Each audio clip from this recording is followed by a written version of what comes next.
Hey everybody, welcome back to the channel. If you're new around here, welcome. And if you are a returning subscriber, thank y'all so much for coming back. I do appreciate you guys being here. It is pouring outside right now, so if you hear like rain or some faint noise in the background, that's Mother Nature, okay? But I hope that you guys are enjoying the channel so far. If you are new, check out my playlist. I have a lot of investing and wealth building content. I'm not a financial advisor, but again, I do believe in transparency and real results. And you see, like I said, our actual accounts. And so I'm hoping that you can find some motivation and some encouragement here to get started on whatever your wealth building goals are. So yesterday I put out a short and sweet video talking about how you could build wealth, how you could go from $0 to $100,000 and really achieve whatever your financial goals are. And I shared it in under 2 minutes, but I wanted to do a longer, more detailed video. Now this video will not have any edits in it. I have to close the video out, but you know what I mean? Like there won't be any edits through it. And I wanted to come from like more of a conversational format versus like a bunch of calculators and numbers, because I think sometimes the message can get lost in the math. And there's a lot of videos on YouTube, a lot of great videos that talks about how to build wealth and things like that with a lot of calculators and charts and things. But I am a conversationalist. I love talking to people. And I feel like if you can get the message through conversation, then the math will come. So today we're going to be doing that. We're going to just have a conversation. I'm going to share with you how you can do it through our journey. Okay. So there's articles, there's videos, like I said, studies, just different things on how you can build wealth. But I feel like if you can talk to someone who's actually on the other side of the mountain, then you can get some realistic tips and tricks in terms of what you can do on your journey to get there. So let's get started into this video. There will be time stamps, but we're going to have a conversation. I do have some bullet points, but most of this is going to be, like I said, just a conversation between you and I. Okay. So you want to go from $0 to $100,000. You want to go from $0 to $1 million. You want to be able to step away, whatever it is you want to do. I think you will like this video. So that's the first thing I would suggest. In that video I posted yesterday, I took literally a piece of paper, and it's right here, a piece of paper, and I just wrote it out. And I think sometimes we have to get back to that. Like if you want to know where to start, grab a piece of paper and just write out, like, what do you want to do for yourself? What are the goals you have? Where do you see yourself in 5-10 years? Don't make it complicated. Don't worry about the math. Don't worry about timelines. Just get it all out of here. Put it on paper. And what it does is it forces you to get in the driver's seat versus looking at what someone else is doing. So start there. Get a piece of paper and just write it out. What do you want for yourself? Where do you see yourself? Some general, like, how will I get there type of plan, type of strategy. And I'm telling you, what it does is it motivates you to actually move, right? We don't want to keep this a dream or a goal of ours. We want to actually, bring it into fruition. So the first thing you need to do is have an income, right? If you're trying to build wealth of any kind, you can't do it without capital. So you need some type of income. For most people, it's a 9-to-5 job. So one of the things I want you to remember is that you want to use the money that you make wisely. Now, keep in mind, I did not say in this video, I didn't title the video, how to become a millionaire. I said how to build wealth, how to go from $0 to 100,000, anything of the like. Because sometimes for people, wealth is not $1 million. Wealth is just being able to step back from a job. Wealth is being able to just comfortably afford your current lifestyle without having to stress over bills. Sometimes wealth is being able to take your family on a dream vacation. Things like that. So that's why I said take a piece of paper and write it down. But you have to have an income. And then part of that income, I want you to use to start up a side hustle or a small business that you are in the driver's seat of. Because again, nowadays you need more than one stream of income. And you see inflation, you see the recession, you just see things going up and up. And I know the government, or the Federal Reserve rather, is trying to bring the inflation rate down to 2%. But the fact of the matter is, things are just more expensive now, and they will be more expensive moving forward into the future. So income. Let me tell you guys, it's something that I had to learn the hard way. You can cut out and coupon and be frugal as long as you can. Sometimes you need to just increase your income. Here's the issue. We have loyalty or ties with different companies. And one thing that my husband and I have learned is that is not about loyalty, right? Because you are a number on a spreadsheet. If the company needs to cut back or, like tighten some things, guess what they're going to do? They're going to let some of their staff go. And honestly, it doesn't matter if you've been there 20 years or you've been there 2 years. And so you want to make sure that you are looking out for yourself first. So if that means you have to switch fields, if that means you have to network, and this is hard if you're an introvert, but network, you need to perhaps maybe get another type of certification. You may even need to go back to school to get like a master's degree or finish out your bachelor's degree, just so that it can give you that extra boost in getting more income. But again, all this starts with your income. It starts with having an income and being wise with it. Let's move on to budgeting, right? Because you have this income, you got your side business started, right? And let me just say that it has never been easier to have a side hustle, a small business in today's economy, in today's world. I mean, I'm filming YouTube at 6 o'clock in the morning. This video, 6 a.m. in the morning. Why? Because I'm a mother, I'm a wife. I have like literally a bunch of things going on. I'm a small business owner. So I know during the day my time is tight. So I'm making the sacrifice to get up before the house gets up and really film these videos. And what this does is it brings in an extra income so that we can invest or achieve some of our other financial goals. But like I said, budgeting, right? Your budget is your financial foundation. Corporations do it. Celebrities who actually have wealth do it. Some of your favorite athletes, you have to have a budget, right? It's telling your money, okay, I have this much to live on. I have this much to invest. I have this much to go on a vacation with. You need to have a budget. You could do a zero-based budget. You could do the percent method. You could go follow Dave Ramsey if you want, but whatever works for you, you just need to stick to it, okay? So I track my budget through a spreadsheet. Some of you may want to do it in a notebook. Some of you may want to do it in a planner. Just track it, be consistent with it. And it may take you time to actually develop a solid budget, but at least you have one, okay? So it's important to budget your money, okay? Now, you have your budget.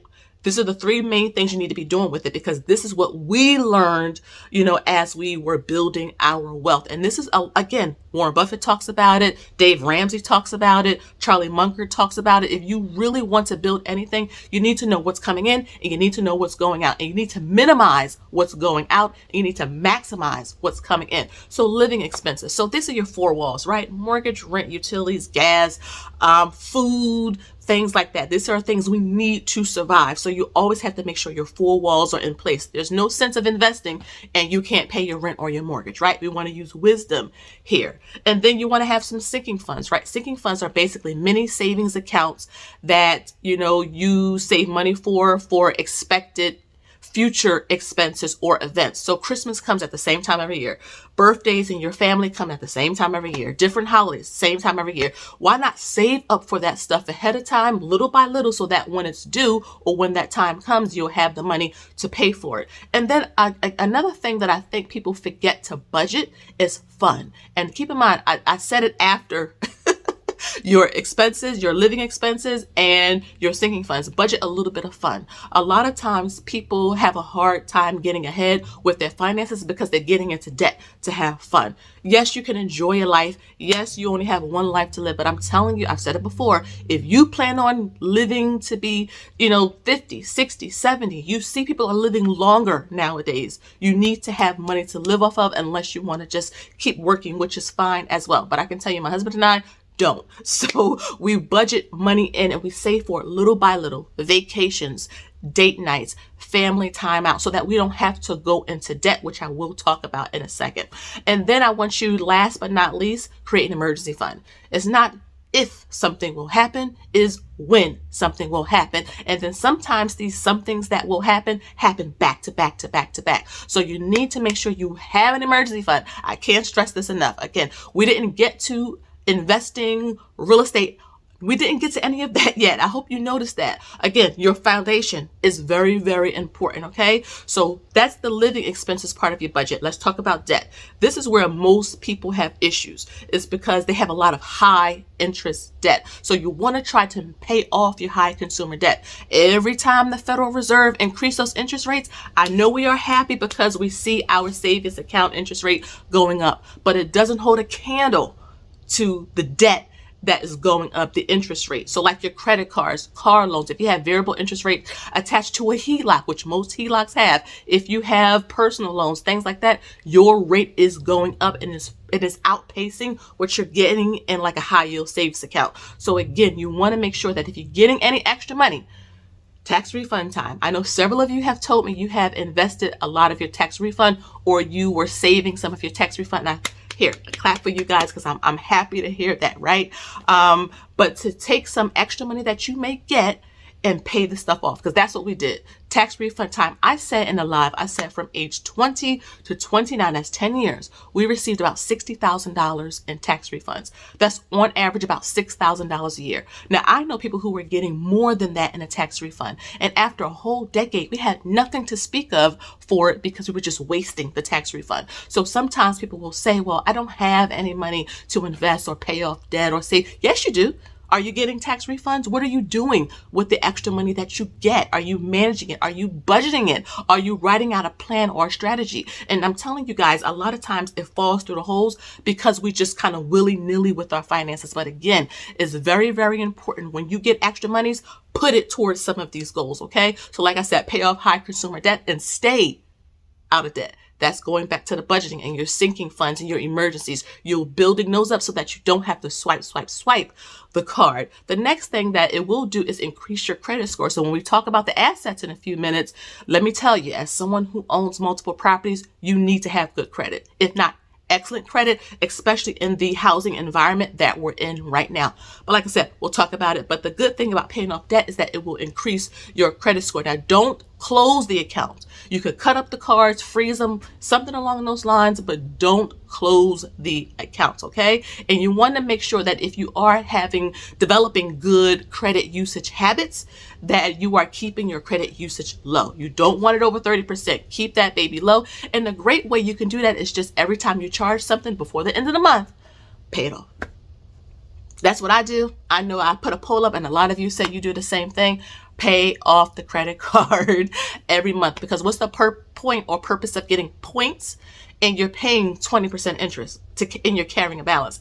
The math doesn't math right, okay? So that's your debt. Let's move on to assets. So if you're trying to build anything and you're trying to pass along anything, you need assets. I mean, you cannot save your way to wealth, okay?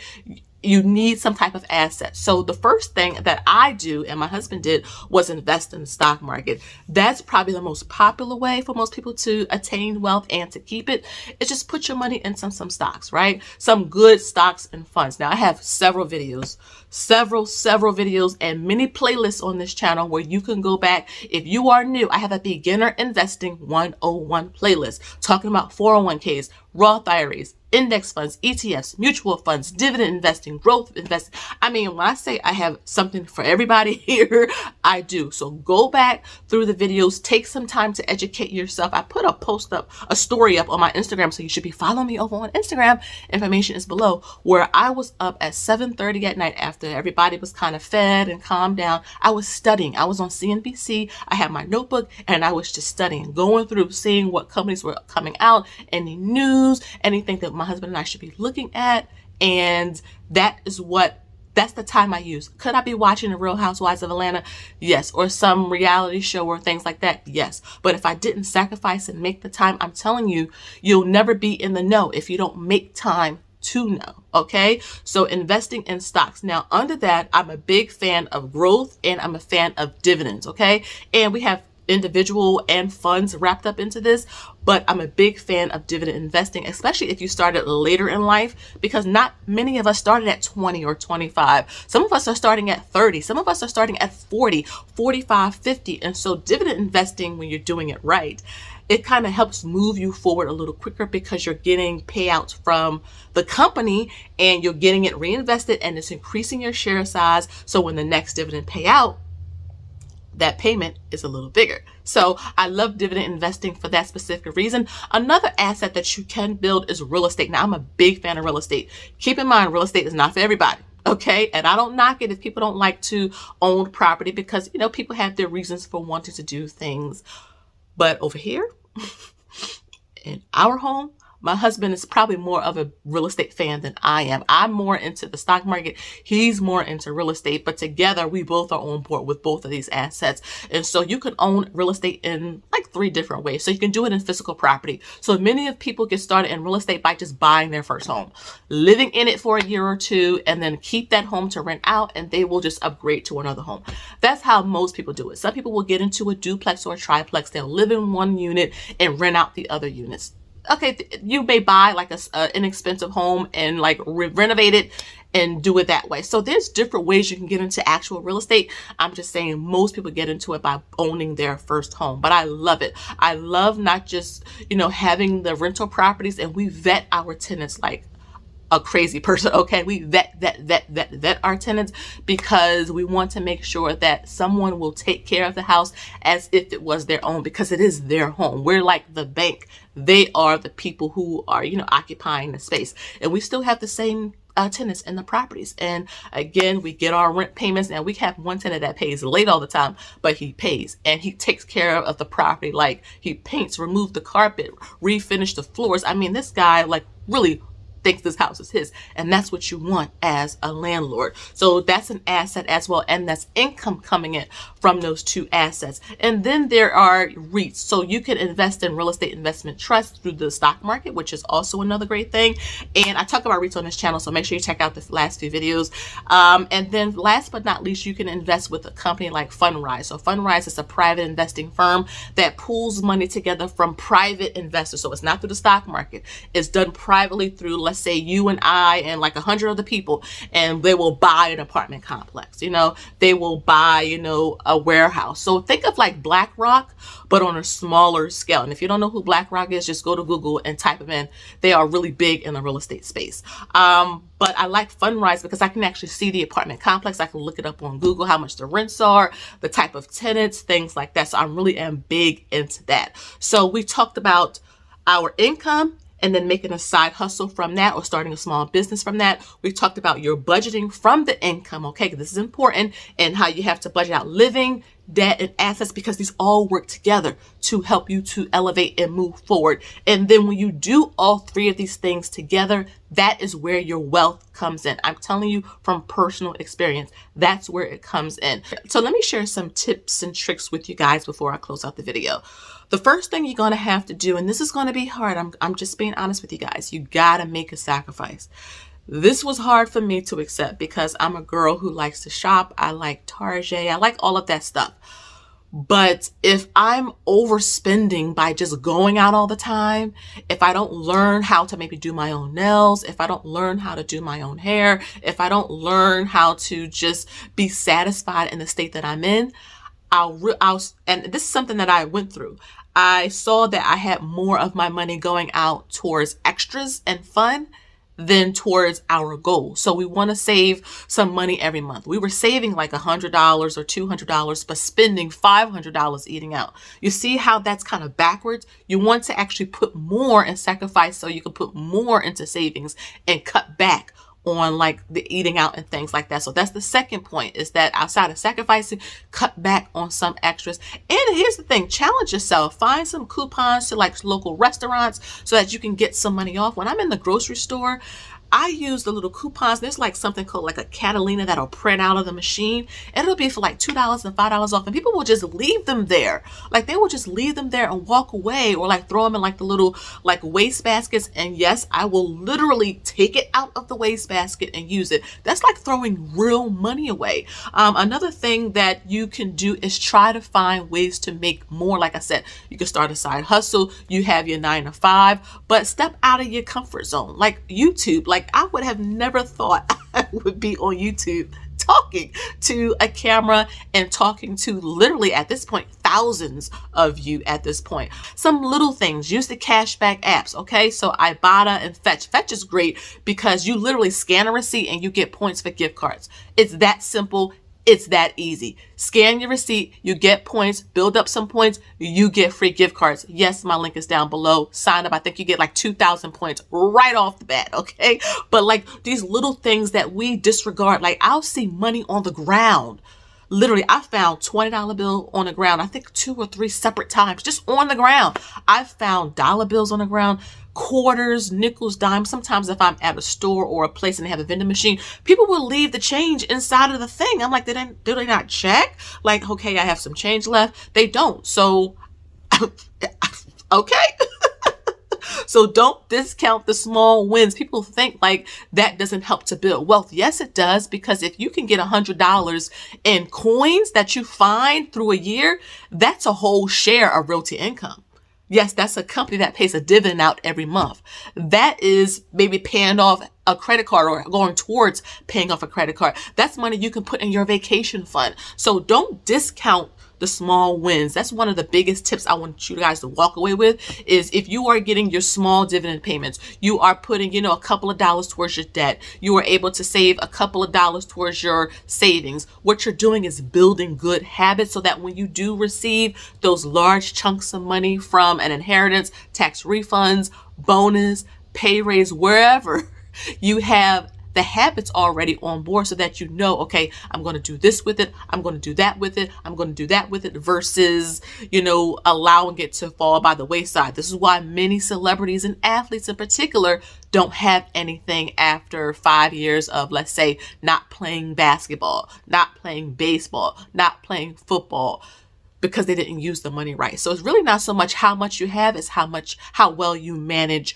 what you have, if that makes sense. And I'm telling you, whatever your goal is to achieve wealth, like I said, if you want to go from $0 to $100,000, if you want to just be able to comfortably afford your bills, maybe take your family on a vacation, step away from your job, go on a sabbatical, whatever it is, start a new company, start a new business, this is going to help you get there, okay? Because it really helped us. So leave me some comments down below if you have any tips that you want to share with other people in our community in terms of how they can build wealth. Now, tips that you've actually done, right? Because I'm talking from experience. I want us to be able to talk from experience as well. If you are a homeowner, you can share some homeowner tips. If you are good at budgeting and you've been doing it and you've been consistent, share some tips. If you are a millionaire like we are, you can share tips there. Real estate. I mean, there's different things that we can do to help motivate and help encourage each other over here. And like I said, on my website, I have tons of trackers. I have private sessions. Now, before I close up the video, my Patreon folks will be meeting soon. If you want to join the Patreon, we talk a lot about current events, economy.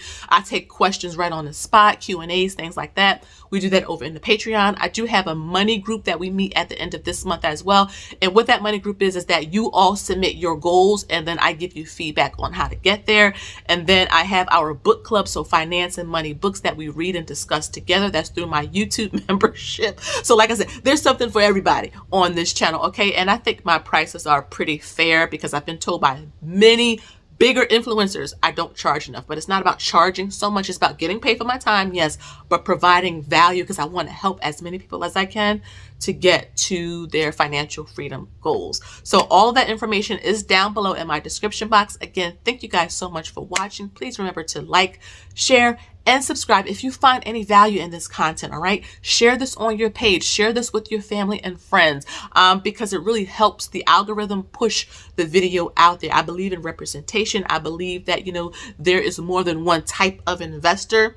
I'm a woman of color. I'm a wife. I'm a mother. I have a special needs child. I have 10 different hats that I wear, and perhaps I could be of some value to someone else. So I really do appreciate all of you for taking the time out to watch the video. Again, please like, share, and subscribe, and I'll see you in my next video, which is probably our dividend portfolio update in Robinhood. So again, if you want to see that, make sure your notification bell is clicked, and have a wonderful weekend, and I'll see you next week. Bye-bye.